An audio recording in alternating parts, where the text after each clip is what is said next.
So we were talking about the determinants of price elasticity of demand. यहाँ पर availability of substitutes we have talked about, position of commodity in a consumer's budget we have talked about, nature बता चुके हैं, number of uses बता चुके हैं, time period बता चुके हैं, consumer के habit में अगर वो चीज़ है तो वो inelastic है, अगर वो habit में नहीं है तो वो elastic है, ज़्यादा tight demand यानी joint demand है, ठीक है। अगर inelastic यानी कि अगर tight demand यानी कि पेट्रोल और कार का एग्जाम्पल है तो वो inelastic है। प्राइस रेंज, अगर प्राइस रेंज मिडिल क्लास के लोग हैं तो इलास्टिक है। एक्सपेंसिव अगर गुड्स और रिच लोग हैं तो वो इनइलास्टिक है। अगर पुअर लोग हैं तो वो लोग का बहुत ज़्यादा इलास्टिक है, हाईली इलास्टिक है। माइनर कॉम्प्लीमेंट्री आइटम यानी कि अगर 25 लाख का कार है और आपका 10,000 का सर्विस है, ठीक है, तो आपका माइनर कॉम्प्लीमेंट्री का आइटम हो गया, ठीक है। उसके बाद हमारे पास आता है methods of measuring elasticity of price. यहाँ पर हम लोग बेसिकली 4 ऐसे पार्ट्स देखते हैं, मेथड्स देखते हैं। सबसे पहले परसेंटेज और proportionate method in by flux. ये तो सबसे सिंपल है ना, percentage change in quantity demanded by percentage change in price.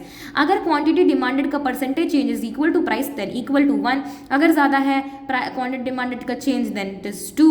For example अगर कम है 0.9 तो इट इज लेस देन 1, ठीक है। एग्जाम्पल बता रही हूँ। इलास्टिसिटी ऑफ प्राइस जो है वो 0 है, यानी कि 0 तो परफेक्टली इनइलास्टिक हो गया, और इनफाइनाइट है तो परफेक्टली इनइलास्टिक हो गया। इसका हम लोग ना कर्व बनाते हैं ना, इसका कर्व बनाते हैं सारा मिला करके, तो हम लोग बोलते हैं ये जो चीज़ हो गया, ये हो गया इलास्टिसिटी बिल्कुल 0, ये हो गया इलास्टिसिटी बिल्कुल इनफाइनाइट, ये हो गया इलास्टिसिटी बिल्कुल 1, ये क्या हो गया इलास्टिसिटी ग्रेटर देन 1, ये क्या हो गया इलास्टिसिटी लेस देन 1। तो यही जो 5 बेसिकली हमारे जो है डायग्राम में वो हम लोग बताते हैं।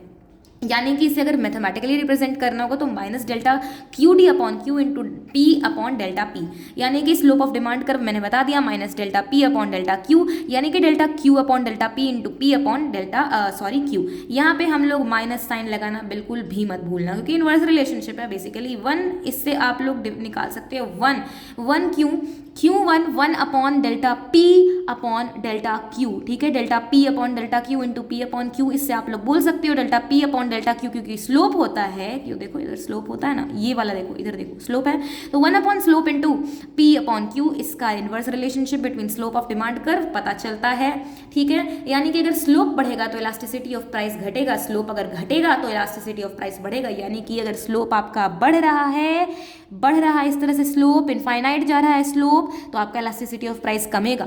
स्लोप अगर घट रहा है तो इलास्टिसिटी ऑफ प्राइस बढ़ेगा। मिड पॉइंट आर्क इलास्टिसिटी, इस पे हम लोग जो डायग्राम है ना वो इस तरह का बनाते हैं। इधर देखो इस तरह का डिमांड कर्व हम लोग बनाते हैं। यहाँ पर जो है इलास्टिसिटी एकदम 0 है, यहाँ पर एकदम इनफाइनाइट है, यहाँ पर 1 है, यहाँ पे ग्रेटर देन 1 है, यहाँ पे जो है लेस देन 1 है, ठीक है।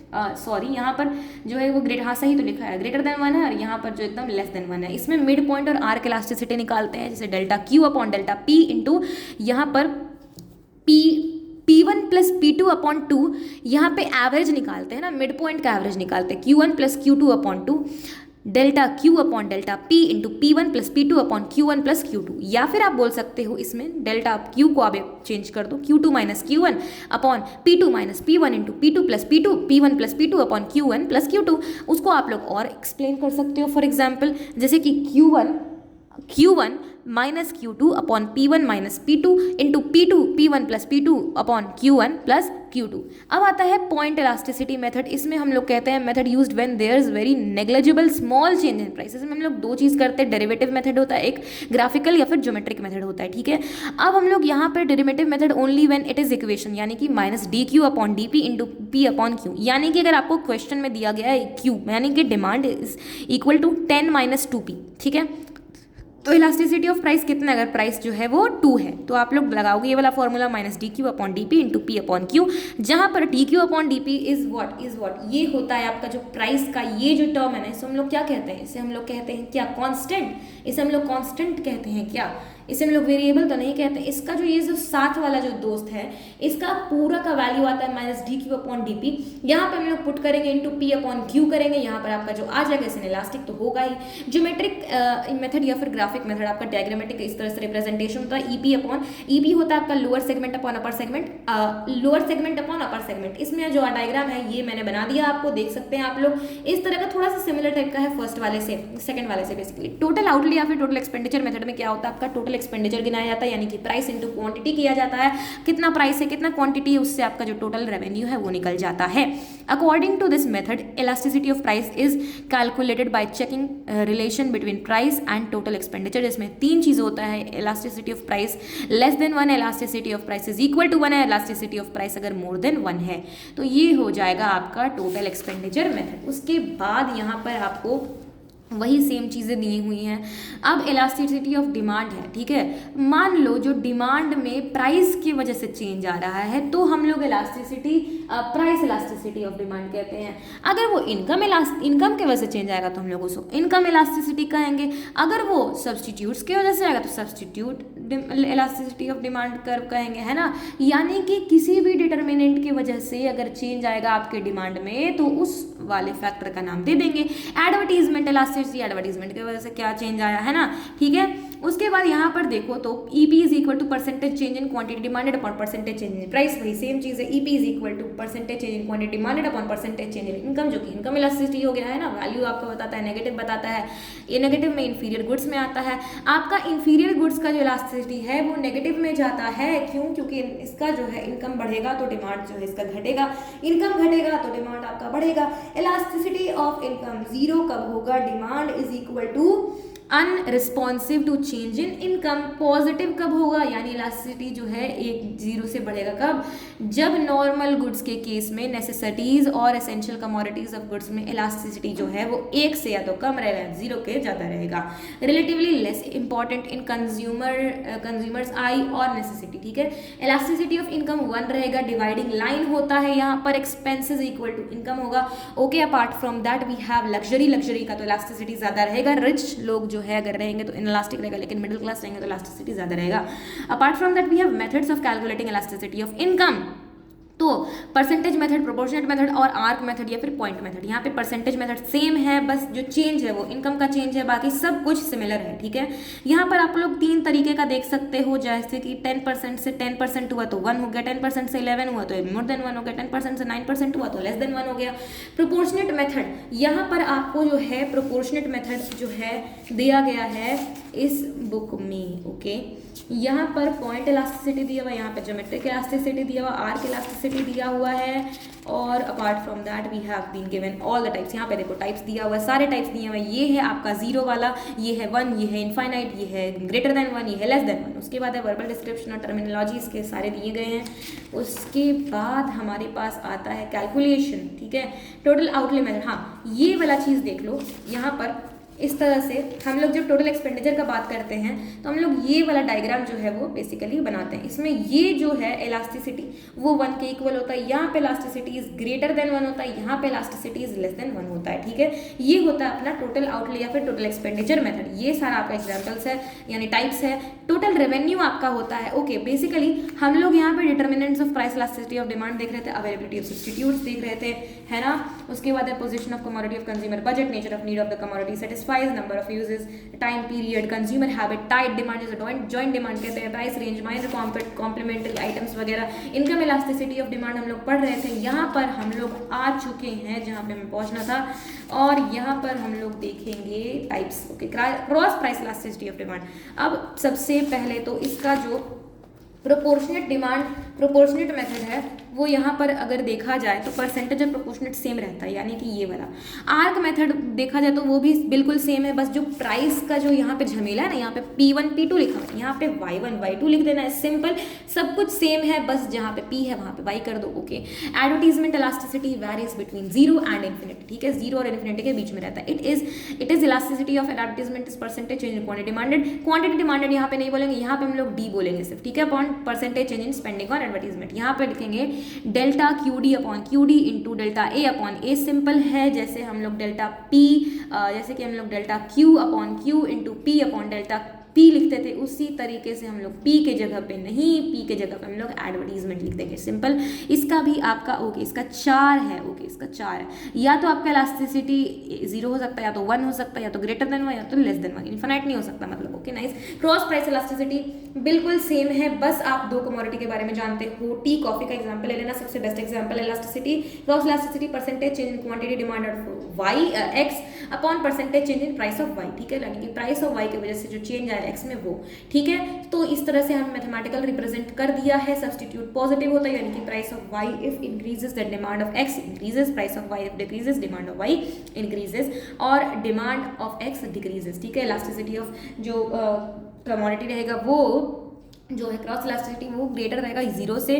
तो आपको इस तरह का डायग्राम, तीन तरीके का डायग्राम आपको बन सकता है। कॉम्प्लीमेंट्री गुड्स का नेगेटिव होता है, क्यों? क्योंकि प्राइस ऑफ वाई अगर बढ़ेगा तो डिमांड ऑफ गुड एक्स जो है वो घटेगा, प्राइस ऑफ गुड वाई जो है वो घटेगा तो डिमांड ऑफ एक्स जो है वो बढ़ेगा, ठीक है। इलास्टिसिटी ऑफ जो है क्रॉस इलास्टिसिटी वो जीरो होगा जब अनरिलेटेड गुड्स रहेंगे, जब बिल्कुल ही अनरिलेटेड गुड्स रहेंगे, यानी कि मैं बोल रहा हूँ कि दही का स्कूटर से क्या लेना देना, दही से थोड़ी स्कूटर चलता है, उससे कोई रिलेशन है नहीं ना, तो जीरो होगा ना इलास्टिसिटी। देखो क्रॉस प्राइस इलास्टिसिटी दही और स्कूटर का क्या निकलेगा? अरे जीरो निकलेगा। क्यों जीरो निकलेगा? क्योंकि दोनों का कोई लेना देना है ही नहीं। अब हम लोग वांट क्या कहते हैं? वांट होता है आपका विश, डिजायर, मोटिव हो सकता है ह्यूमन बींग्स का। Since resources are limited we need to make a choice between urgent wants and not so urgent wants. हमें इसकी क्या जरूरत है क्या नहीं है वो हमें देखना है। नेचर क्या है ह्यूमन वांट्स के? तो नेचर तो भाई अनलिमिटेड है, मतलब सारे नहीं सेटिस्फाई कर सकते हैं। Difference in intensity of wants होता है अर्जेंट है कि नहीं है। ईच वांट इज सटिएबल, सारा वांट सटिएबल है। वांट्स आर कॉम्पिटिटिव, वांट्स जो है वो लड़ रहे हैं आपस में। इसका मतलब क्या है? आप एक फुलफिल करोगे तो दूसरा नहीं फुलफिल करोगे। आपके पास 5 रुपए, या तो आप 5 रुपए का आप 5 रुपए का पर्क लोगे या तो 5 रुपए का मंच लोगे, दोनों मिक्स हो गया, पर्क प्लस पंच। ओके एनीवेज, आपके पास 5 रुपए, आप या तो मंच लोगे या तो पर्क लोगे, तो आपको सेक्रीफाइस करना पड़ेगा। Wants are competitive, that is what I said.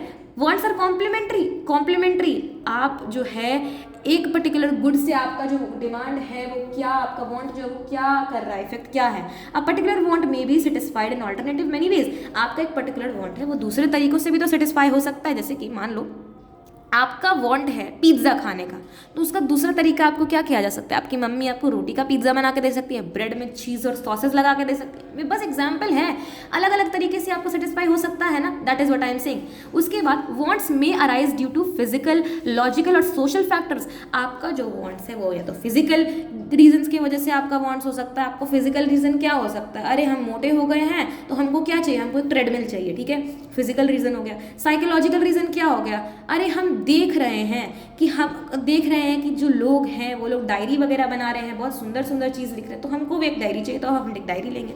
Social factors, लोगों के पास मोबाइल है तो अब मुझे भी मोबाइल चाहिए, बस एग्जाम्पल, ठीक है। Wants are affected by income, taste, fashion, advertisement and social norms and custom. ये तो बहुत देर से चलता आ रहा है, ठीक है। वांट्स मे बिकम हैबिट्स और कस्टम। आपका जो वांट है, हमको कॉफी पीने का वांट है, हमको कॉफी पीने का मन है, बहुत लोगों का हैबिट होगा। देखना बहुत सारे लोग ऐसे हैं जो डेली कॉफी पिएंगे, उनका हैबिट बन जाएगा, उनका कस्टम बन जाएगा, उनका नेचर बन जाएगा, है ना। कुछ लोग सिगरेट पीते हैं, उन लोगों का आदत बन जाता है सिगरेट पीने का, और ये गलत है, ठीक है। कुछ वांट्स जो होते हैं वो रिपीट करते हैं, रिकर करते हैं। अभी आपको डिमांड था, आपका वांट था कि मुझे ना एक साइकिल लेना है, ठीक है, मान लो अभी का डिमांड था साइकिल लेना है। अभी 10-12 साल तक तो आप खैर साइकिल चलाई नहीं, 1 साल चलाया उसके बाद रख दिया, रखा हुआ है वो कूड़े में रखा हुआ है, ठीक है, टूट चुका है लगभग। अचानक से आपको मन है, अरे अभी तो साइकिल चलाने का सीजन आ गया, चलो साइकिल चलाते हैं, तो पेट्रोल का दाम बहुत बढ़ रहा है तो चलो साइकिल चलाएंगे, ठीक है। तो ये रिपीट हुआ ना आपका वांट तरह से। सब्जेक्टिव और रिलेटिव का मतलब क्या होता है? देखो, जब हम लोग स्टैटिस्टिक्स पढ़ रहे थे तो यहाँ पे 2 चीज़ आया था, ऑब्जेक्टिव और सब्जेक्टिव। ऑब्जेक्टिव यानी कि क्या होता है? ऑब्जेक्टिव यानी कि आपका खुद का जजमेंट है ना, और सब्जेक्टिव क्या होता है? सब्जेक्टिव होता है कि उसके बारे में फैक्ट क्या कह रहा है, तो फैक्ट के द्वारा रिलेटिव हो सकता है, तो रिलेट कर रहा है। वांट आपके नेसेसरीज होते हैं, कंफर्ट होते हैं, लग्जरीज होते हैं। तो ये जो 3 चीज़ हैं जो हैं, देखिए ये जो 3 चीज़ हैं, बहुत सारे लोगों को लगेगा सेम है, लेकिन ये सेम चीज़ नहीं है, हम लोगों के लिए बहुत अलग अलग चीज़ें हैं। नेसेसरीज, कंफर्ट और लग्जरीज। नेसेसरीज फॉर लाइफ होते हैं, ठीक है। नेसेसरी फॉर लाइफ में आ गया food, clothing, shelter. Necessary for efficiency के लिए हम लोग कहते हैं जैसे नरिशिंग फूड, अच्छा खाना। आप सिर्फ खाना नहीं ना खाओगे, आप कूड़े से खाना नहीं ना खाओगे, आप अच्छा खाना खुद से बना करके खाना खाओगे, है ना। आपको मिलना चाहिए एडिक्वेट क्लोथ, आप सिर्फ पुराना फटा चटा कपड़ा तो नहीं ना पहनोगे, सिर्फ शरीर तो नहीं ना ढकना, आपको थोड़ा फैशन सेंस भी आपको मेंटेन करना है ना, आपको अच्छा दिखना है ना, तो आप अच्छा कपड़ा लोगे, ठीक है। क्लीन वाटर, आपको सिर्फ पानी पीना है, तो आप क्या नदी नाले से पानी पी जाओगे? नहीं ना, आप अच्छा पानी पियोगे, आप आरओ से पानी पियोगे या फिर आप मोटर लगवाओगे। बेसिकली आपको एजुकेशन चाहिए, आप सरकारी स्कूल से एजुकेशन लोगे या फिर अच्छे प्राइवेट स्कूल से, तो वो तो आपका डिसीजन है, ठीक है। वो वांट आपका है, नेसेसरी आपका। तो वो चीज था यहाँ पे। Conventional necessaries due to habits और compelling social customs and conventions not necessary इधर फॉर एग्जिस्टेंस और एफिशिएंसी। यानी कि आपको एग्जिस्टेंस के लिए नेसेसरी नहीं है, ये सिर्फ आपका कन्वेंशनल नेसेसरी, ठीक है। कंफर्ट में आ गया, makes life possible, comfortable, satisfied, tasty और होलसम फूड आ गया है ना, गुड हाउस, फैशनेबल क्लोथ्स आ गया। जैसे कि आप ना कंफर्ट का बात करो, आपके घर में जो है वो बेड है, ठीक है, लेकिन आपको क्या आराम चाहिए, आप टीवी देखते हो तो आपका जो पीठ वो है ना अकड़ जाता है, क्योंकि आप ना लेट करके देखते हो, आपको सोफा चाहिए है ना, आपको कंफर्ट चाहिए, कंफर्ट हो गया। लग्जरी का बात आ गया, सुपरफ्लूअस और नॉट कंपल्सरी या फिर एक्सपेंसिव, यानी कि एक्सपेंसिव क्लोथ आ गए। आप जो क्लोथ्स जो है ना वो आप ठेले पे से भी पहन सकते हो, है ना, मानते हैं 2 साल में फट जाएगा, ठीक है, लेकिन पहन करके आप काम चला सकते हो। लेकिन आपको कहाँ जाना है, आपको जाना है क्या, आपको जाना है गुची में, आपको जाना है अरमानी में, आपको जाना है एलन सोली में, आपको जाना है बहुत सारे ऐसे जगह, कॉब है, जॉकी है, ऐसे ऐसे जगह पे आप लोग जा करके जो है पैसे जो है वो आप लगाते हो, क्योंकि आपको लग्जरी, आपको अच्छा कपड़ा चाहिए, है ना। आपको मोटरसाइकिल, अब मान लो मोटरसाइकिल आप कोई भी ले सकते हो, आप मोटरसाइकिल हीरो होंडा ले सकते हो, आप मोटरसाइकिल कोई भी ले सकते हो, लेकिन आप जाओगे कहाँ, आप जाओगे एकदम बड़ा वाला जो एकदम पूरा कावासाकी वाला आता है, वो सब आप मोटरसाइकिल्स लोगे, है ना। आप कार्स कौन सा, आप नॉर्मल कार्स भी ले सकते हो, आप थार ले सकते हो, है ना, आप ऑल्टो ले सकते हो, नॉर्मल कार्स भी ले सकते हो, लेकिन आपको एक्सपेंसिव कार्स चाहिए ना, आपको लैम्बोर्गिनी चाहिए, आपको क्या चाहिए, बुगाटी चाहिए, है ना, आपको पोर्श चाहिए, ओके। तो that is what luxury is. Utility अभी बताया, refers to the want satisfying power of a commodity, it is measured in terms of utils और यूटिलिटी, ठीक है। इसका यूजफुलनेस से क्या लेना देना है, utility is not same as usefulness, it is a psychological concept from economic stand point, even harmful things like liquor may be said to have utility because people want them, दस in economics the concept of utility is different from usefulness. Usefulness मतलब कि काम, है ना, उसका काम क्या है आपके जीवन में, है ना, यूजफुल है कि नहीं, यूजफुल है कि नहीं।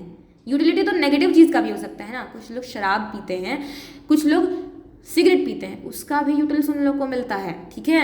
अब यहाँ पे आपको टोटल यूटिलिटी का जो है एक डायग्राम बनाया है, यहाँ पे आपको डिफरेंस बताएगा, यहाँ पे आपको एमयू, मार्जिनल यूटिलिटी ना धीरे धीरे गिरते रहता है, यही तो गिफन भाई साहब बोले, it refers to the cumulative sum of total of marginal utility, T U is equal to sum of M U, ठीक है। मार्जिनल यूटिलिटी और टोटल यूटिलिटी में आपका अगर फिगर आपको बताएगा कि आप दोनों में क्या रिश्ता होता है, तो आप इस तरह का फिगर बनाना, एक आपका एम यू ऐसे नीचे गिराना, एक टी यू आप ऐसे करके ऊपर बनाना, जहां पर मैक्सिमम पॉइंट रहेगा टी यू का वहां पे ऐसा बनाना कि आपका जो एम यू है वो कट करे, ठीक है, समझ में आ रहा है। उसके बाद यहाँ पर आप लोग बोलोगे कि as M U decreases T U increases, T U reaches the top point, maximum point, M U is 0, M U जब नेगेटिव होता है तो टी यू स्टार्ट्स डिमिनिशिंग, ठीक है। Additional utility obtained from consumption of additional unit of a commodity, यानी कि M U is equal to T U N minus T U N minus 1, लेकिन जब क्वांटिटी में चेंज आ जाता है तो delta T U upon delta Q. Assumptions होता है law of diminishing marginal utility के लिए, आइडेंटिकल यूनिट्स यानी कि सेम क्वांटिटी, अगर आप सेम क्वांटिटी में जो है सामान का कंजम्पशन कर रहे हो तभी ये जो है डिमिनिशिंग मार्जिनल यूटिलिटी वाला जो है कॉन्सेप्ट, लॉ जो है वो लगेगा, ठीक है। उसके बाद जो है स्टैंडर्ड साइज ऑफ यूनिट्स आपके होने चाहिए, यानी कि आप पहले एक बूंद आप पी रहे हो, ठीक है, मान लो पेप्सी पी रहे हो, ठीक है, एकदम प्यासे हो, पेप्सी पी रहे हो, ठीक है, आपने एक बूंद पिया, यूटिलिटी मिला, ठीक है, अच्छा मिला। अब आप ना एक इतना बड़ा ग्लास में पी रहे हो, ठीक है, अब आपको बहुत ज़्यादा ना यूटिलिटी मिल जाएगा, पहले आप एक बूंद पियो, उसके बाद इतना सारा, ये स्टैंडर्ड साइज होना चाहिए, साइंटिफिक साइज होना चाहिए, है ना, नो टाइम गैप। अब आप पी रहे हो 4 बजे, अब आप 6 बजे पियोगे तो जाहिर सा बात है ना कि ज़्यादा मिलेगा। Utility may get affected in presence और एब्सेंस ऑफ सब्सटीट्यूट गुड्स, ठीक है, this law is not applied in case of cash gold. अब देखो कैश गोल्ड के केस में है ना, अभी आपको 10 रुपया मिला, ठीक है, यूटिल्स मिला, अब मैं आपको ना 20 रुपये दे दूंगी, आपको और ज़्यादा यूटिल्स ना मिलेगा, अब मैं आपको 1 लाख दे दूंगी तो आपको और ज़्यादा यूटिल्स मिलेगा, that is what is said over here, okay. First law of Gossen, as a consumer goes on consuming standard additional utils of a commodity continuously, the marginal utility obtained from the use of every additional unit goes on decreasing, it happens in all goods and services, that is why it is also called the fundamental or universal law of satisfaction. I hope that it is quite clear. उसके बाद आता है Marshall defined the concept of consumer surplus, okay, as the excess of the price which a consumer would be willing to pay rather than go without a thing over that which is he actually does pay is called consumer surplus, ठीक है। consumer surplus होता है ये वाला portion, यहाँ पे देखो price है, इतना डिमांड हो रहा है, इतना डिमांड आपका यहाँ पे हो रहा है, तो आप क्या एक्सेस ना प्राइस दे रहे हो, आप इतने प्राइस में भी डिमांड कर रहे हो, तो क्या है ये प्राइस आपका 5 रुपया है, लेकिन प्राइस 10 रुपया में भी है, तो भी ये जो डिमांड है ये क्या है, आप इतना ज़्यादा प्राइस देने के लिए चाह रहे हो, एक्सेस है ना, कंज्यूमर सरप्लस है, what a consumer is ready to pay, ये आप रेडी टू पे हो minus what he actually pays, तो ये हो गया आपका कंज्यूमर सरप्लस, मार्शल जी ने डिफाइन किया। The effect on consumer surplus of a fall in price from E to F, यहाँ पे है E to F is what, a decrease in consumer surplus, ये क्या डिक्रीज इन कंज्यूमर सरप्लस हुआ है by E F G R में decrease हुआ नहीं, यहाँ पे तो आपका सी भी है, ये वाला पॉइंट का क्या हुआ, उड़ गया नहीं, तो ये गलत है। A decrease in consumer surplus by A E R, क्या ए ई आर कहाँ, A E R decrease in consumer surplus, अगर आपका प्राइस फॉल होता है ई से एफ में, अगर ई से एफ में होता है तो क्या decrease in consumer surplus by A E R, तो हाँ ये तो लग रहा है, ये तो लग रहा है, क्योंकि decrease in consumer surplus by A E R यानी कि इससे जो है वो डिक्रीज हो गया है ना, क्योंकि ये एफ हो गया, क्यों है यहाँ पे decrease in consumer surplus by E F G C R, ठीक है, तो क्या ये हो गया, ये डिक्रीज हो गया, क्या हुआ, ई से एफ आया है ना, ई से जो है आपका एफ आया है, अगर ई से एफ आया है तो जो डिक्रीज है वो कंज्यूमर सरप्लस का ए ई आर में आया है, we will see to it. Applications होते हैं कंज्यूमर सरप्लस के, measure of welfare that people gain from consuming goods and services, understanding the nature and extent of surplus can help business managers make better decisions about selling price. Large scale investments decisions involve cost benefit and benefit analysis. When a firm considers raising its product prices, it usually acts as a guide to finance ministers when they decide the product to be fixed. ठीक है, उसके बाद limitations होते हैं consumer surplus के, limitations होते हैं, उससे पहले हम लोग ये वाला जो टॉपिक है यहाँ पर हम लोग देखना पसंद करेंगे एडवर्टीजमेंट इलास्टिसिटी, और ये आपका यूनिट खत्म हो जाता है, उसके बाद यहाँ पे कुछ क्वेश्चंस नहीं दिए हुए हैं, सारा का साथ में मिला हुआ है। Okay, theory of consumer behaviour बताता है, नेचर ऑफ ह्यूमन वांट्स हम लोगों ने देख लिया, क्लासिफिकेशन ऑफ वांट्स भी हम लोगों ने पढ़ा, रिलेशनशिप पढ़ा TUMU में, जो कि मैंने आपको डायग्राम बनाया है ना, कंज्यूमर सरप्लस के बारे में मैंने बताया। ओके, और यहाँ पर आपको फिगर दिया हुआ है, यहाँ पे देखो Figure 15, Marshall's measure of consumer surplus. The total utility is equal to the area under the marginal utility curve up to the point that is ODRQ. ODRQ ये है. But given the price equal to OP के equal में जो price है, the consumer actually pays OPRQ. ठीक है. The consumer derives extra utility equal to DPR extra utility न मिल रहा है, which is nothing but consumer surplus. The portion of demand curve RD1 क्या है, RD1, ठीक है, is not relevant for a consumer. MUX is less than PX in the part that therefore the consumer will not buy any quantity beyond Q के अलावा ये वाला जो portion ये नहीं खरीदेगा. The consumer welfare derived from a good is the benefit a consumer gets from consuming that good minus what the consumer paid by to the goods. The consumer surplus is the buyer's net gain from purchasing a good. Graphically it is the triangular area below the demand curve and above the price line, below the demand curve and above the price line. तो basically इस वाले diagram में जो हमारा question था उसमें क्या होना चाहिए, उसमें ये वाला ना पोर्शन होना चाहिए, ये वाला पोर्शन के बारे में तो कुछ बताया ही नहीं है, तो इसमें हो जाएगा नन ऑफ द अबव. ठीक है, ओके. और ये आपका डिमांड कर्व का जो है कंज्यूमर सरप्लस का आपको बता दिया गया, एप्लीकेशंस बता दिया गया, लिमिटेशंस जो कि अभी पढ़ेंगे, डिफरेंस कर्व एनालिसिस वगैरह, ये सारी चीज़ें अभी हम लोग चलिए पढ़ते हैं. अब आता है लिमिटेशन ऑफ कंज्यूमर सरप्लस. आखिर होता क्या है? Consumer surplus can not be measured precisely. ये अच्छे तरीके से प्रिसाइजली एकदम पूरी एकदम पॉइंट डेसिमल हर एक डेसिमल एकदम सही हो ऐसा नहीं हो सकता है. नेसेसरीज MUs यानी marginal utility of earlier units are infinitely large यानी कि इनफाइनाइट होते हैं. ठीक है, उसके बाद affected by availability of substitutes affect होते हैं, बेसिक है. There is no simple rule for deriving the utility scale of articles like prestige goods या फिर डायमंड वगैरह. ये तो एकदम बिल्कुल ही एक्सेप्शन ना हो गया. Can not be measured in terms of money changes. ठीक है, MU of money remains constant, Marshall ने कहा था. ठीक है, ये अनरिलेटेड होते हैं. Can be accepted only if assumed money terms utility can be measured. उसके बाद कंज्यूमर इक्विलिब्रियम बताता है सिंगल कमोडिटी अप्रोच में और मल्टी कमोडिटी अप्रोच में. इसमें क्या बताता है, MUX upon PX is equal to MUM यानी कि marginal utility of commodity X upon price of that particular commodity is equal to what? His money utility. Marginal utility of money के equal आना चाहिए.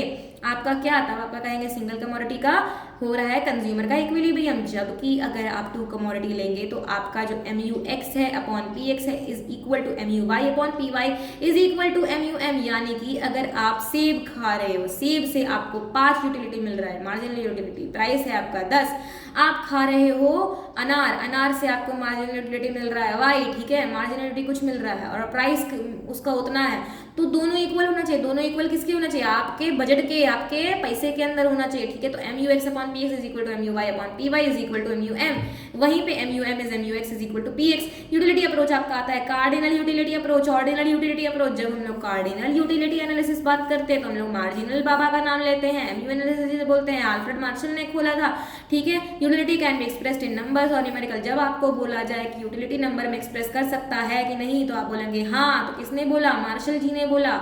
ऑर्डिनल यूटिलिटी अप्रोच क्या कहता है, indifference curve analysis, जिसे Hicks Elon analysis कहते हैं, कि हिक्स और एलन बाबा ने खोजा था। Utility can not be expressed in numbers, utility can B rank, आप रैंक दे सकते हो ना यूटिलिटी को, ठीक है। IC curve, indifference curve analysis जब हम लोग बात करते हैं तो ऑर्डिनल यूटिलिटी में आता है, curve shows different combination of the consumption two goods giving same satisfaction to consumer. IC utility या फिर इक्वल यूटिलिटी कर्व भी हम लोग इसे कहते हैं। So I hope that it is quite clear. Shape of indifference curve बहुत सारी चीजों पर डिपेंड करता है, उसमें से MRS, marginal rate of substitution, marginal rate of substitution अगर गिर रहा है तो कॉन्वेक्स टू दी ओरिजिन। अब देखो इंडिफरेंस कर्व जो है वो इस तरह का है ना, इंडिफरेंस कर्व ऐसा क्यों है, ऐसा है क्योंकि ये जो है MRS फॉल कर रहा है ना, इसीलिए कॉन्वेक्स है। ये अगर कॉन्केव होता, अगर MRS राइज कर रहा होता, ये अगर स्ट्रेट लाइन है, अगर कांस्टेंट होता तो ये स्ट्रेट लाइन होता, ये राइज कर रहा होता तो कॉन्केव होता। कॉन्केव मतलब कि ऐसे होता, कॉन्केव ऐसे होता। तो PPE, production possibility curve, PPC I was talking about, तो वो क्यों ऐसे है, क्योंकि MRT जो है वो राइजिंग है ना, मार्जिनल रेट ऑफ ट्रांसफॉर्मेशन। यहाँ पर MRS जो है वो क्या कर रहा है, वो राइजिंग है, फॉलिंग है, वो फॉलिंग है, इसीलिए कॉन्वेक्स है ना। अब प्रॉपर्टीज होते हैं इंडिफरेंस कर्व के, तो ये होता है slopes downward from left to right. Higher indifference curve represents higher level of satisfaction, it never touches any axis, never intersect each other, convex to origin, decreasing MRS की वजह से, ठीक है। तो ये तो बेसिक चीजें हैं। अजम्पशंस होते हैं आईसी अप्रोच के। पहला assumption, the foundation of consumer behaviour theory is the assumption that the consumer knows his own tastes and preferences and possesses full information about all the relevant aspects of economic environment in which he lives. The consumer is rational and tends to take rational decisions and actions that result in a more preferred consumption bundle over a less preferred bundle. उसके बाद है the indifference curve analysis assumes that utility is just ordinarily expressible, ठीक है। ordinarily यानी कि ordinal way में, hex Elon ने बोला। consumer choices are assumed to be transitive, यानी कि चेंज होते रहता है कंज्यूमर का चॉइस, आज वो कुछ और है, कल वो कुछ और चॉइस करेगा, है ना। if combination A has more commodity than combination B, then A must be preferred to B. इसे हम लोग क्या कहते हैं, इसे हम लोग कहते हैं कि ज़्यादा अच्छा है, more is better, यानी कि नॉन सटिएशन यानी मोनोटोनिक प्रेफरेंस, है ना। Indifference curve in case of perfect substitute बिल्कुल स्ट्रेट लाइन होगा। Indifference curve in case of complementary goods, complementary goods अभी बताया था, पेट्रोल कार है ना, सब्स्टिट्यूट गुड्स अभी बताया था ना, टी और कॉफी। तो ये टी और कॉफी के केस में जो इंडिफरेंस कर्व है वो बिल्कुल डाउनवर्ड होगा, वो स्ट्रेट लाइन होगा क्योंकि MRS कांस्टेंट रहेगा। लेकिन कॉम्प्लीमेंट्री गुड्स के केस में ये एल शेप्ड रहेगा, कॉन्वेक्स टू द ओरिजिन रहेगा, कि राइट एंगल ये बेंट होगा। Indifference curve analysis is superior to utility analysis. ऐसा क्यों बोला आपने, क्योंकि it dispenses with the assumptions of measurability of utility, it studies more than one commodity at a time, it does not assume constant by marginal utility of money, it segregates income effect from substitution effect। जब हम लोग बोलते हैं budget line या price line तो हम इसे ऐसे डिफाइन करते हैं, PX QD plus PY QY is equal to M, यानी कि price of commodity X, quantity of commodity X, ठीक है। यहाँ पे हम लोग को X लिखना था, है ना, क्वांटिटी डिमांडेड लिख दिया, ओके। एनीवेज, तो उसका प्राइस, उसका क्वांटिटी प्लस दूसरे का प्राइस, दूसरे का क्वांटिटी, आपके अंदर, आपके बजट के अंदर होना चाहिए, आपके प्राइस लाइन आपके बजट लाइन के अंदर होना चाहिए, ठीक है। जब हम लोग बजट लाइन और बजट सेट का बात कर ही रहे हैं तो चलो बात करते हैं। ये जो चीज़ हो गया आपका, वो आपका आ गया बजट लाइन, ठीक है। इसके अंदर जो आपका आ गया वो आपका आ गया बजट सेट। जब हम लोग इसको और इसको ऐसे करके मिलाते हैं आईसी को, तो हमारा ये क्या हो जाता है, ये आ जाता है कंज्यूमर सरप्लस। क्योंकि ये जो पॉइंट हो गया, या तो ये जो पॉइंट हो गया, ये दूसरा इंडिफरेंस कर्व मान लो, ये जो पॉइंट हो गया, यहां पर कंज्यूमर को मैक्सिमम सेटिस्फैक्शन मिल रहा है by spending his entire income, entire price, ठीक है। अब देखो slope of budget line can shift, अगर MRE price ratio PX upon PY, change in prices of one or both products, ठीक है, change in level of nominal income of the consumer or change in both income and relative prices, PX upon PY जिसे कहते हैं। Consumer का optimal choice, अभी मैंने बताया consumer को ऑप्टिमल चॉइस बोलो या फिर मैक्सिमम सेटिस्फैक्शन ऑफ कंज्यूमर बोलो, या तो कंज्यूमर का वो बोलो, क्या उसको कहते हैं, कंज्यूमर का वो क्या उसको कहते हैं, उसे पढ़ लेते हैं पहले। कंज्यूमर का ऑप्टिमल चॉइस बोलो, ठीक है। टैंजेंट होना चाहिए बजट लाइन के, ठीक है, जो अभी बताया मैंने। Lie on the highest indifference curve possible, यहाँ पे मैंने दो इंडिफरेंस कर्व बताया, पर मैंने यहाँ पर क्यों इंडिफरेंस कर्व, क्यों इसको मैंने बताया कि ये वाला जो है आपका यहाँ पर जो सेट है वो कर रहा है, क्योंकि यहाँ पर जो है उसका मैक्सिमम सेटिस्फैक्शन मिल रहा है ना, मैक्सिमम सेटिस्फैक्शन कर्व, ओके। उसके बाद if this consumer spending her entire income and consuming at point B पे कंज्यूम कर रहे हो, तो एडवाइस क्या दोगे आप, कंज्यूम करो more of good X and less of good Y, है ना। Assumption of consumer equilibrium to IC approach में आप अजम्पशन लेते हो। आप पहला अजम्पशन तो ये ले लो कि आपका ऑर्डिनल एनालिसिस है। जब हम लोग ऑर्डिनलिटी का बात कर रहे हैं तो इंडिफरेंस कर्व आएगा ही आएगा। इंडिफरेंस मैप, प्रेफरेंस कॉम्बिनेशन, अच्छा इंडिफरेंस मैप क्या होता है, इसे हम लोग कहते हैं family of various indifference curves, ठीक है। तो प्रेफरेंस कॉम्बिनेशन होता है, फिक्स्ड मनी इनकम होता है, यानी कि spent wholly on X and Y, prices of goods होना है कि एक्स और वाई का फिक्स्ड प्राइस है, all goods are homogeneous and divisible, सारा सेम होता है और वो बांटा जा सकता है, consumer acts rationally and maximises his satisfaction, ठीक है। तो these are I hope clear, okay. उसके बाद हम लोग बात करते हैं सप्लाई का, और इस केस में मुझे लगता है कि ये वाला भी यूनिट जो है शायद खत्म हो चुका है, कि इंडिफरेंस कर्व बता दिया, इंडिफरेंस कर्व मैप बता दिया, मार्जिनल रेट ऑफ सब्स्टिट्यूशन बता दिया, the rate at which a consumer is willing to exchange good X and Y holding the level of satisfaction constant, यानी कि MRS क्या होता है, rate at which a consumer is willing to exchange goods X and Y holding the level of satisfaction constant. उसके बाद ये सारी चीज़ें तो मैंने बता ही दी थी। ये देखो सिंगल कमोडिटी गुड, ये डबल क्वांट, ये है slope of indifference curve, okay. तो ये आपका आ जाएगा डबल में आ जाएगा, है ना। प्रॉपर्टीज ऑफ इंडिफरेंस कर्व अभी बताया, okay, that is slopes downward to the right, है ना, कॉन्वेक्स टू द ऑरिजिन, ये सारी चीजें हम लोग कर चुके हैं।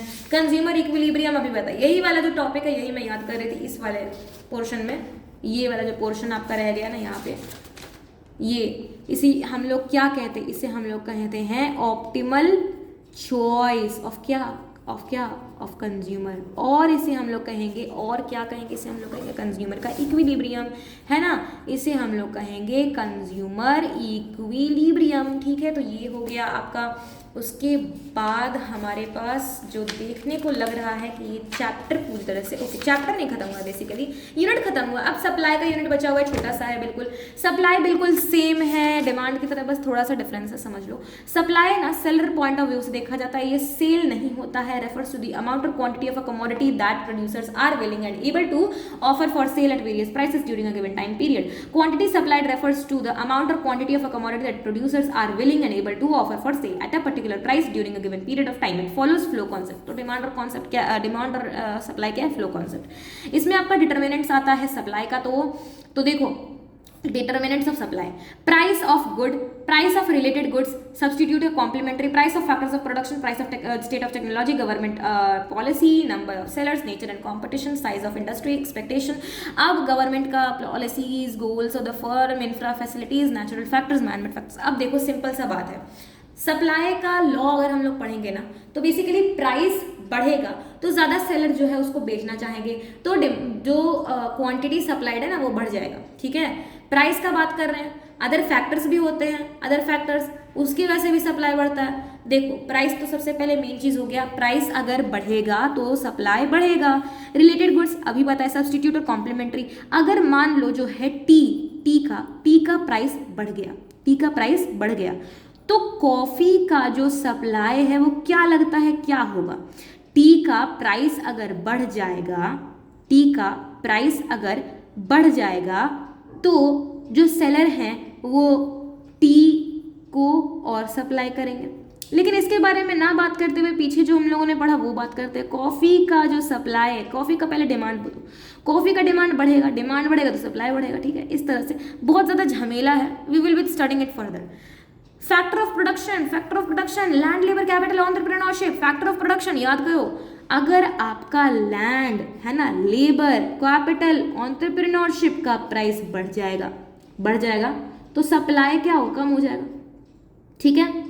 प्राइस बढ़ जाएगा, सॉरी सप्लाई बढ़ जाएगा, okay. Prices of factor of production, यानी इन लोग का प्राइस अगर बढ़ेगा तो आपका सप्लाई भी बढ़ जाएगा, ठीक है। टेक्नोलॉजी अच्छा है, गुड क्वालिटी, ठीक है, गुड क्वालिटी, सप्लाई बढ़ेगा ना, वाइस वर्सा क्या, अगर बेकार क्वालिटी रहेगा तो सप्लाई कम होगा, सिंपल सा बात है। गवर्नमेंट का पॉलिसी, टैक्स, सब्सिडी, रिस्ट्रिक्शंस वगैरह, नंबर ऑफ सेलर्स अगर ज़्यादा है तो ज़्यादा करेंगे, है ना। नेचर ऑफ कंपटीशन कम है तो क्या होगा, से सप्लाई जो है वो सप्लाई कम होगा, कंपटीशन ज़्यादा रहेगा, सप्लाई ज़्यादा रहेगा, है ना। इंडस्ट्री ज़्यादा है तो ज़्यादा सप्लाई, कम है तो कम। एक्सेप्शन होता है, एक्सपेक्टेशन होता है गवर्नमेंट पॉलिसी से, है ना, गोल्स ऑफ द फर्म से, इंफ्रा फैसिलिटी से, नेचुरल फैक्टर से, मैनमेड फैक्टर से, है ना। यहाँ पर देख लो, यहाँ पर वही सब चीज़ें दी हुई है, डिटर्मिनेंट्स ऑफ सप्लाई यहाँ पर, और यहाँ पर ये जो है, यहाँ पर सभी डिटर्मिनेंट्स ऑफ जो है सप्लाई कवर हो गए हैं। लॉ ऑफ सप्लाई मार्शल ने ही निकाला है, ठीक है। Other things remaining constant, the quantity of a good produced and offered for sale will increase as the price of the good rises and decreases as price fall. इसमें हम लोग क्या बोलेंगे, इसमें हम लोग बोलेंगे सेटेरिस पैरीबस, ठीक है। Ceteris paribus means other things remaining same, ये वाला चीज़, अरे ये वाला चीज़, इसी को हम लोग सेटेरिस पैरीबस कहते हैं, ठीक है, साइंटिफिक टर्म है, ठीक है। उसके बाद यहाँ पर तो सब कुछ ठीक चल रहा है। Quantity supply, okay, change in quantity supply movement along supply कर, ये यहाँ पर हम लोग पढ़ेंगे मूवमेंट, ठीक है। अब देखो सिंपल सा चीज़ है, जो डिमांड में पढ़ा सेम चीज़ है, बस सप्लाई में थोड़ा सा अंतर है। ये है ड्यू टू प्राइस, यानी कि अगर प्राइस के चेंज की वजह से आपका क्वांटिटी ऑफ सप्लाई जो चेंज होता है उसे हम लोग कहते हैं movement along same supply curve, है ना, उसे हम लोग कहेंगे इंक्रीज इन क्वांटिटी सप्लाई, फिर decrease in quantity supply, increase in quantity supply, expansion of supply, या फिर अपवर्ड मूवमेंट। क्यों, प्राइस जो है वो बढ़ गया तो क्वांटिटी बढ़ गया तो सप्लाई ये जो है इस तरह से मूव किया, ठीक है। लेकिन डिक्रीज इन क्वांटिटी सप्लाई में कॉन्ट्रैक्शन सप्लाई होता है, डाउनवर्ड मूवमेंट होता है, क्यों, प्राइस कम गया, क्वांटिटी कम गया, तो इस तरह का मूवमेंट हुआ। वहीं अगर चेंज इन सप्लाई या फिर शिफ्ट इन सप्लाई कर्व का बात करते हैं तो हम लोग अदर फैक्टर्स का बात करते हैं। अदर फैक्टर्स कौन से फैक्टर्स, ये सभी फैक्टर्स है ना, ये देखो ये सभी फैक्टर्स है ना। उसके बाद देखो इंक्रीज इन सप्लाई होगा या तो राइटवर्ड शिफ्ट होगा, डिक्रीज इन सप्लाई होगा तो लेफ्टवर्ड शिफ्ट होगा, राइटवर्ड शिफ्ट होगा इस तरह से। क्यों, प्राइस सेम है ना, क्वांटिटी बढ़ गया ना, तो ऐसे क्योंकि देखो यहाँ पे ना प्राइस है, प्राइस तो सेम है ना, बढ़ गया वो, ठीक है, सिंपल बात है। डिक्रीज इन सप्लाई या फिर लेफ्टवर्ड शिफ्ट ऐसे हो, क्यों क्यों क्यों क्योंकि प्राइस सेम है, क्वांटिटी घट गया, है ना। ये वाला जो है नीचे वाला, इसको क्या कहते हैं हम लोग, अब सीसा कहते हैं ना, इसको क्या कहते हैं, ऑर्डिनेट कहते हैं, उतना मैथ मत जाओ। लेकिन देखो ये एक्स कर्व है ना, और ये क्या है, वाई कर्व है। वाई में हम लोग क्या बोलते हैं, वाई में हम लोग प्राइस लेते हैं, है ना, इसमें क्वांटिटी लेते हैं, ठीक है। यहाँ पे क्यों लिख दिया था पता नहीं, क्यों फिर से लिख दिया, okay. I hope it is clear. वहाँ पे हम लोग सप्लाई कर्व में नेगेटिव साइन लगा रहे थे, यहाँ पे हम लोग क्या लगाना, पॉजिटिव साइन, क्योंकि पॉजिटिव रिलेशनशिप है delta P upon delta Q. I hope that it is clear, ठीक है। उसके बाद जो है ये सारी चीजें जो है हमने कवर कर ली हैं। इलास्टिसिटी ऑफ सप्लाई, अब आ रहा है नया टॉपिक जो कि बिल्कुल सेम है, सब कुछ सेम है, ठीक है। बस देखो, responsiveness of quantity supplied of a good to a change in its price, ठीक है। परसेंटेज मेथड में सेम है, इसमें माइनस वाला साइन नहीं आता, percentage in quantity supplied upon percentage change in price, जिसमें 5 मेथड्स होते हैं जो कि मैंने बताया। ये वाले देखो ऐसे करके, ये देखो ये जो डायग्राम बना हुआ है ना आपका, ये देखो ऐसे ना, इसका ऐसे करके बनता है, ये देखो ये आपका सप्लाई हो जाएगा 1। अच्छा, यहाँ पर शायद हमने जो है वो गलती कर दी, देखो यही होता है ये मैंने डिमांड का कर्व नहीं, ये मैंने सप्लाई का कर्व बना दिया, ओके। तो ये हमने किया बहुत बड़ा मिस्टेक, ठीक है। यहाँ पर बेसिकली ऐसे करके जो है डिमांड कर्व आता है। ये जो डिमांड कर्व आ गया आपका, क्योंकि डिमांड कर्व डाउनवर्ड मूवमेंट होगा ना, ठीक है।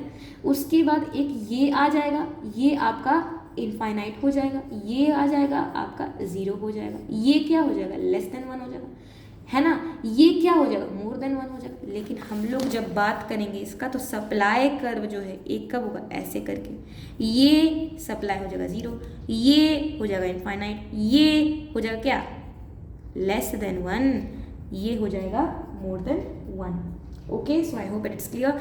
उसके बाद आता है पॉइंट मेथड, जिसे हम लोग सेम वही वाला चीज़ है, D Q upon D P into P upon Q, D Q upon D P into P upon Q, D Q upon D P into P upon Q, जहाँ पे हम लोग ये वाला है ना, ये वाला हम लोग कुछ इस तरह का फॉर्मूला लगाते थे, आई होप सो, और ये वाला जो वैल्यू है ये इसके इक्वल था, ठीक है, ये हम लोग लगाते थे क्या में लगा देते हैं, इक्वेशन में, ओके। उसके बाद प्रोड्यूसर सरप्लस होता है area below the price line and above ये है सेल क्या ही सप्लाई कर्व, ओके। उसके बाद आर्क मेथड होता है, आर्क मेथड सेम है Q2 minus Q1 upon Q2 plus Q1 into P1 P2 plus P1 upon P2 minus P1। ये है आपका प्राइस, ये है आपका सप्लाई, ये वाला जो एरिया हुआ आपका हुआ producer surplus, actually received price is MC, okay, यानी कि मार्केट, ओके।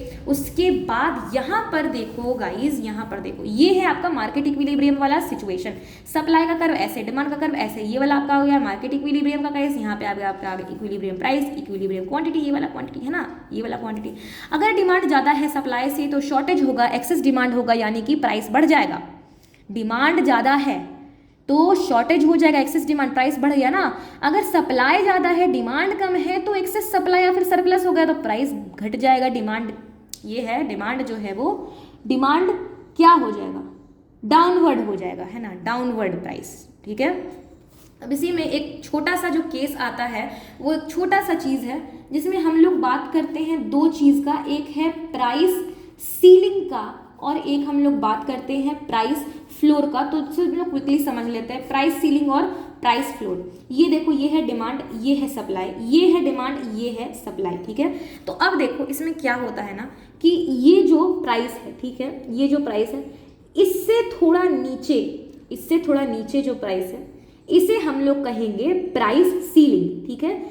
और ये जो प्राइस है उससे थोड़ा सा ऊपर ये वाला जो प्राइस है इसे हम लोग कहेंगे प्राइस फ्लोर, इसे हम लोग क्या कहेंगे, प्राइस फ्लोर, इसे हम लोग क्या कहेंगे, प्राइस सीलिंग। ऐसा हम लोग क्यों करते हैं, देखो ये गवर्नमेंट करती है, क्यों, क्योंकि जब डिमांड बढ़ जाता है और सप्लाई जो है वो कम रहता है तो एक प्राइस, मार्केट प्राइस से नीचे गवर्नमेंट एक डिसाइड करती है प्राइस का, जिसे हम लोग कहते हैं MRP, to safeguard our consumer, है ना। कंज्यूमर को MRP से ज़्यादा नहीं पे करना है। हालांकि आप एक्चुअली देखोगे तो ये बिल्कुल ही बेतुका लगता होगा, क्योंकि MRP बॉटल्स पे ऐसे आप बॉटल्स देखोगे आपको 15 रुपीज़ लिखा हुआ है पीछे, लेकिन लोग आपको क्या 5 रुपये एक्स्ट्रा चार्ज करते हैं ना ठंडा करने के लिए, लेकिन पता नहीं क्यों करते हैं। एनीवेज, तो ये गवर्नमेंट का ऐसा कहना है। जब हम लोग बात करते हैं प्राइस फ्लोर का, ये प्राइस सीलिंग हो गया, समझ में आ गया, प्राइस फ्लोर का बात करते हैं तो ये होता है हमारा MSP, यानी minimum support price. So I hope that it is like you are aware of it, ठीक है। MSP मिनिमम सपोर्ट प्राइस होता है फार्मर्स के लिए, ठीक है। फार्मर्स को हम लोग सेफ गार्ड करते हैं, हम लोग नहीं, गवर्नमेंट, ठीक है, सेफ गार्ड करते हैं, ठीक है। इसमें क्या करते हैं हम लोग, जो मार्केट प्राइस है ना, मार्केट प्राइस से ऊपर का प्राइस, यानी एक मिनिमम प्राइस, ठीक है। डिमांड कम है, सप्लाई बहुत ज़्यादा हो गया है, तो जो गवर्नमेंट है वो बोलती है अरे आप लोग चिंता ना करें, आप हमारे पास आ जाइए, हम आपसे मिनिमम जो है, मिनिमम ये जो आपका 1 किलो है ये हम लोग 20 रुपये का खरीदेंगे, क्योंकि बाहर आप मिनिमम आप अगर बेच रहे हो तो आपका 15 रुपये, अगर बाहर आपको 20 से ज़्यादा, आपको 25, अगर आपको मान लो 28 रुपये का बाहर मिल रहा है तो आप क्यों बेचोगे सरकार को। आप 20, अगर आपको 15 रुपये का बेचना पड़ रहा है तो आप इधर मत बेचो। अगर 28 का बिक रहा है तो बेच दो, वेल एंड गुड। बट अगर आपको 15 का बेचना पड़ रहा है, 16 का बेचना पड़ रहा है, इवन आपको 19.5 का बेचना पड़ रहा है, मत बेचो, अपना लॉस मत कराओ, सीधे चल जाओ किसके पास, गवर्नमेंट के पास, आपको मिनिमम सपोर्ट प्राइस मिलेगा। तो I hope that it's clear, ठीक है। And I hope that chapter is also clear. उसके बाद चैप्टर हमारा कंप्लीट हो जाता है, टाइप्स ऑफ सप्लाई इलास्टिसिटी हमने पढ़ लिया, ये सभी डायग्राम्स जो कि मैंने आपको बता दिए एक साथ मिला करके, इक्विलिब्रियम प्राइस अभी बताया हमने, उसके साथ मैंने आपको 2 एक्स्ट्रा चीज़ बताई है जिसे हम लोग कहेंगे प्राइस सीलिंग और प्राइस फ्लो, ठीक है। तो आई होप इट्स क्लियर। उसके बाद हमारे पास बहुत सारे ऐसे क्वेश्चंस हैं जो कि बहुत सारे ऐसे क्वेश्चंस हैं, okay. So let us solve each of these questions one by one, लेकिन इतने सारे क्वेश्चंस हैं, okay. So there are basically कितने सारे questions, there are 120 questions. So in a separate video I will be dealing with all these questions. So okay, thank you everyone.